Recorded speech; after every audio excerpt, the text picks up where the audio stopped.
Hey, welcome back to the Tranquilli-TEASE. I'm your host, Marina Mars, and today I'd like to talk about how we measure our success and what tools we can use and do so in a way that encourages us and motivates us instead of leading us to burnout.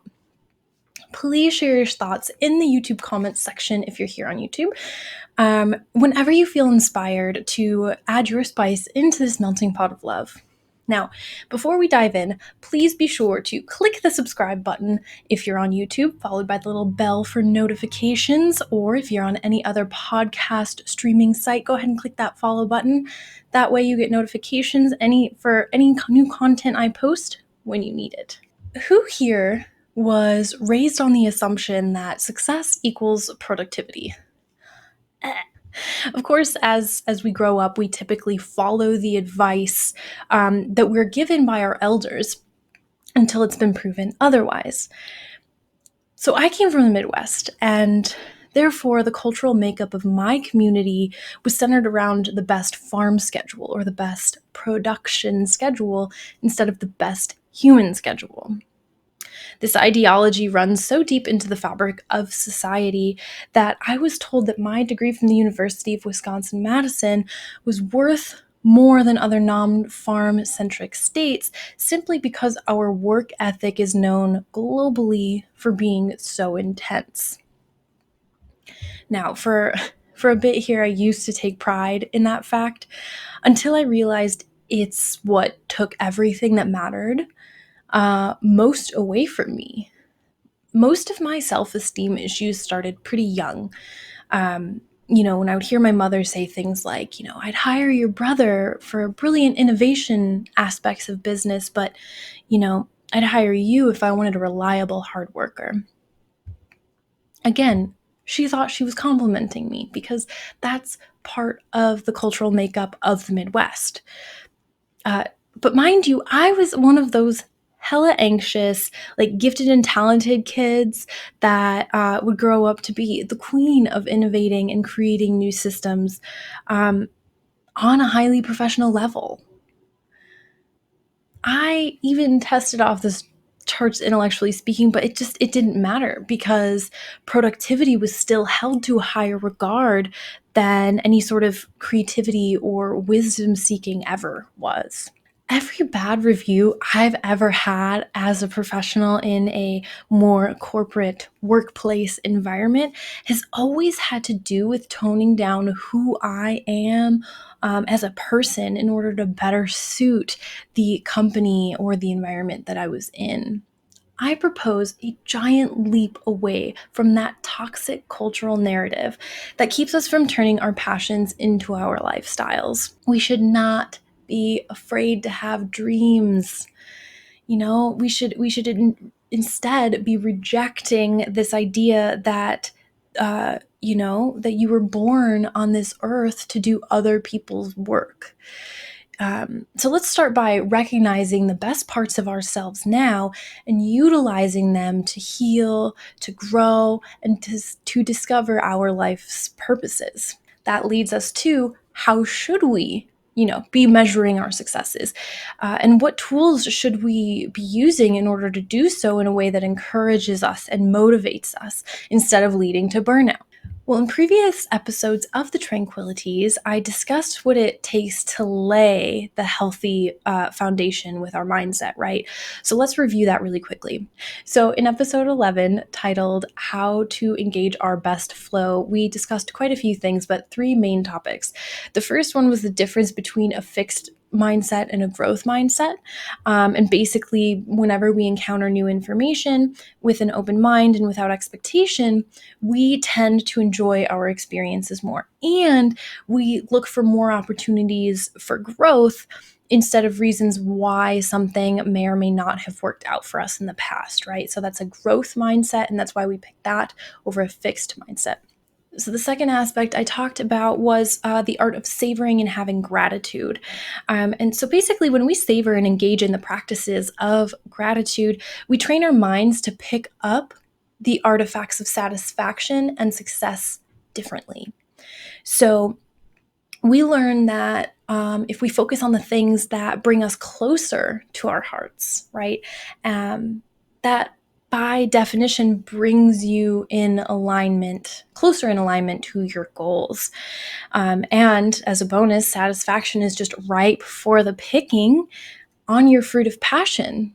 So the third aspect we talked about was random acts of kindness and connection with others. So basically, when we connected our motives to something and some people that are external to ourselves, it increased our satisfaction and it deepened our passions. That way, our dreams don't die just because we ended up feeling low one day. So, if these are examples of some of the concepts that we use to build very strong foundational mindsets, wouldn't it stand to reason that we would want to equip ourselves with upgraded tools as well, tools of measurement specifically that reflect these concepts, right? Oftentimes, in more corporate settings, we seem to find that success focuses on this aspect of more or higher, as if business and life are meant to be lived in this upward linear fashion, despite naturally occurring chaos and obstacles, right? Not only is this laughably unrealistic, but it's straight up inhumane. There are seasons for growth and there are seasons for rest. So stop acting like you can rest and work and reflect all at the same time. These are separate activities that require separate schedules, and they should just not be treated the same. Therefore, it stands to reason as well that the linear growth just doesn't hold up this healthier approach at goal achieving, right?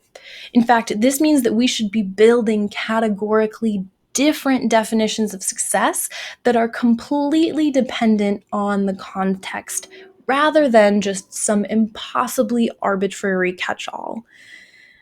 Think of success like a pie instead of a destination, right? 100% success is going to look different depending on your special type of pie.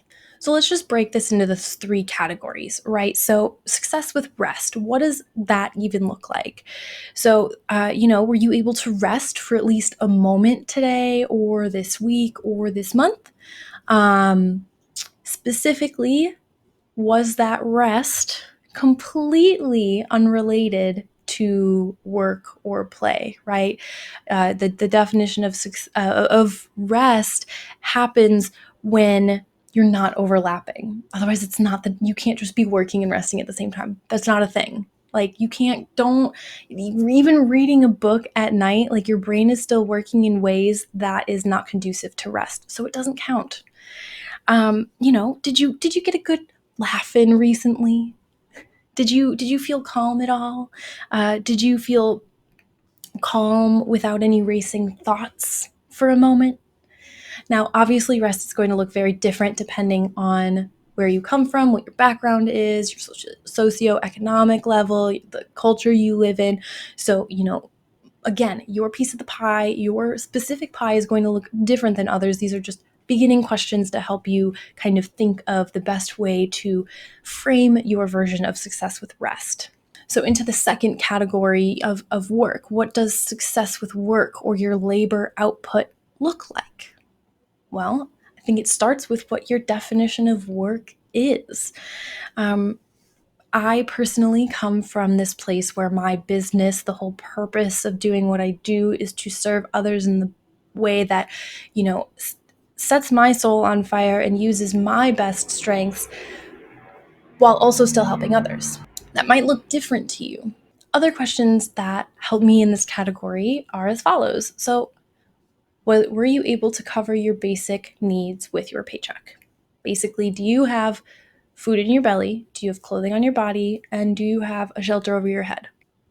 Did you tackle any problems today? Any at all, whether or not they were planned, whether or not these problems came up the last minute.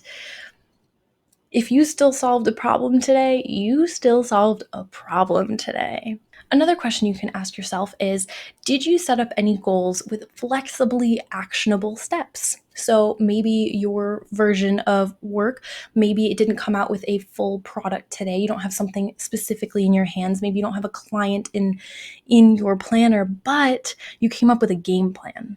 And that still counts as work, right? Don't sell yourself short. Obviously, there are a million questions that can go into each of these categories, but for the sake of making sure that this episode is a reasonable amount of time, we're going to move into that third category, which is reflection.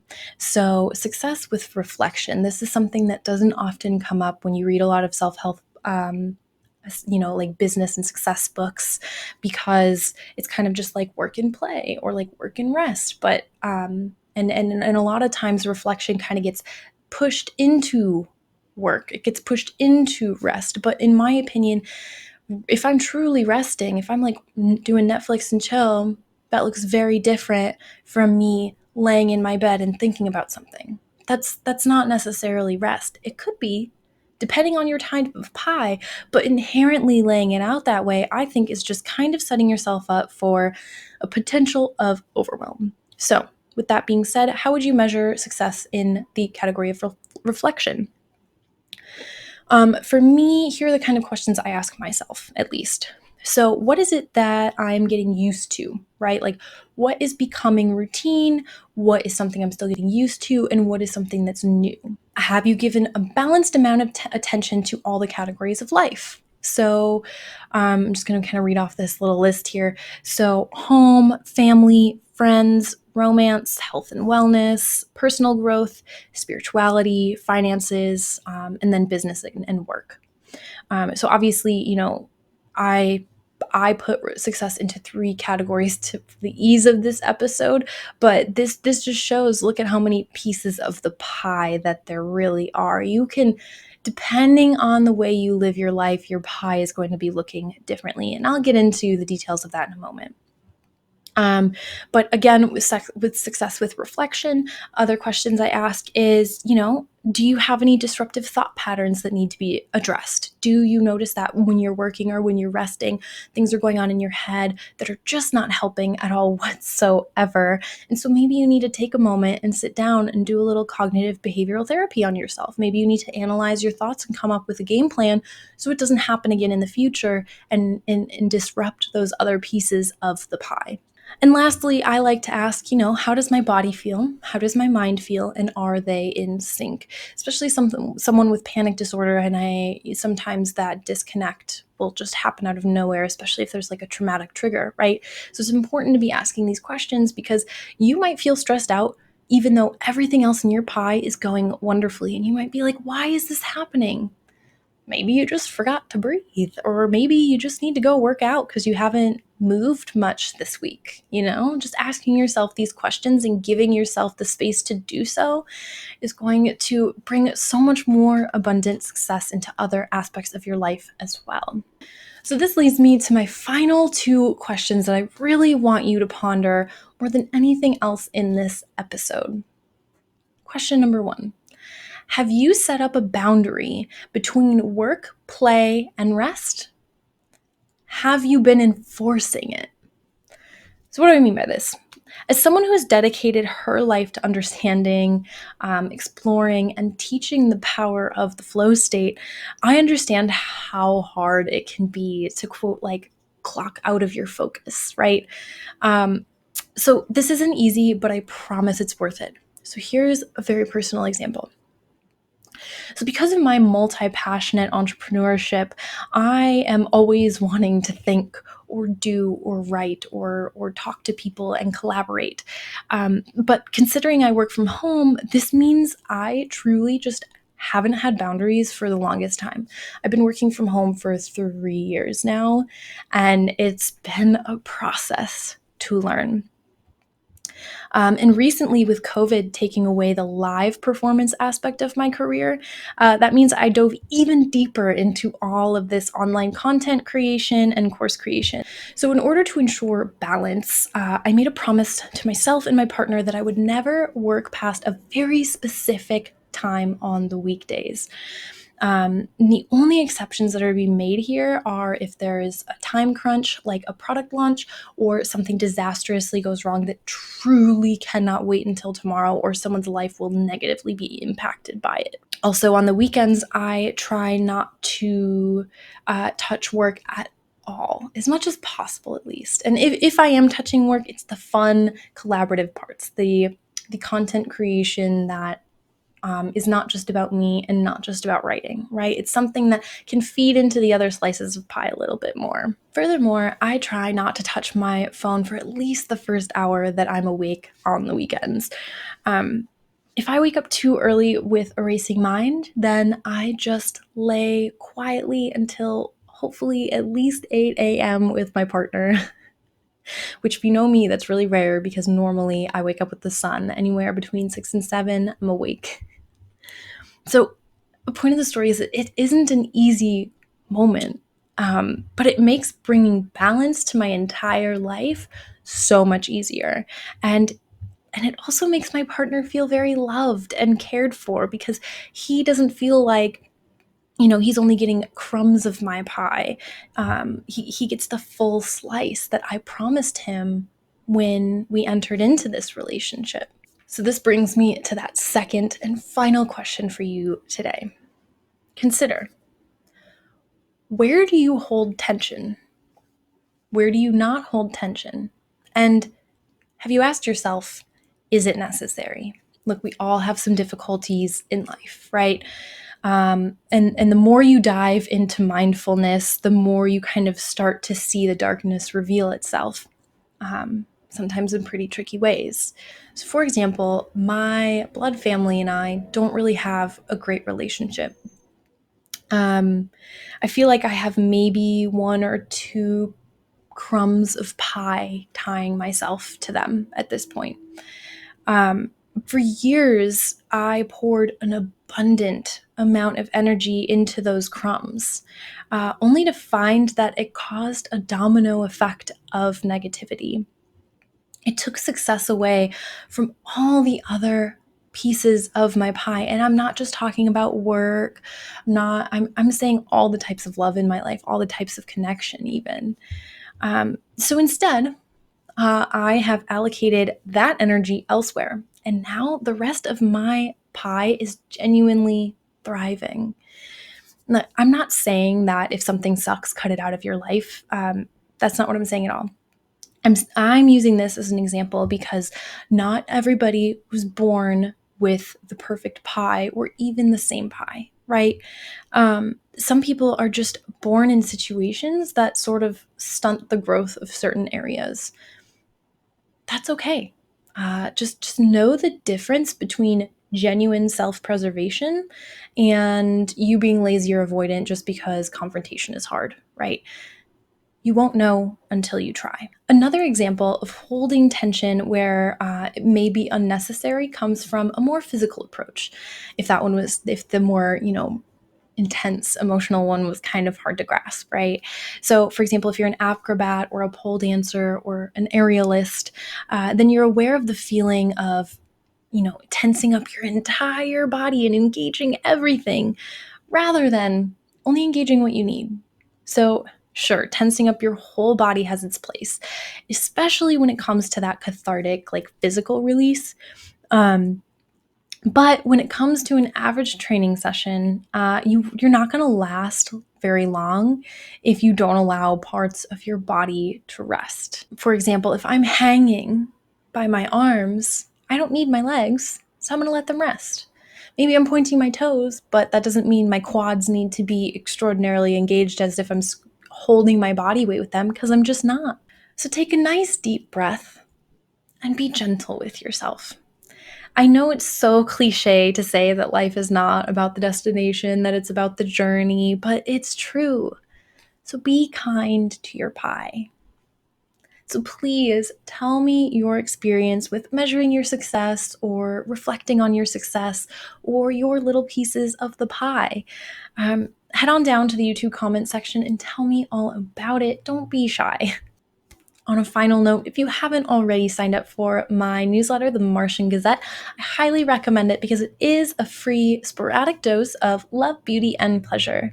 For more information, you can check out the description or head over to my website, marinamars.com. Thank you so much for spending your time with me today. Until next time, my loves, XOXO.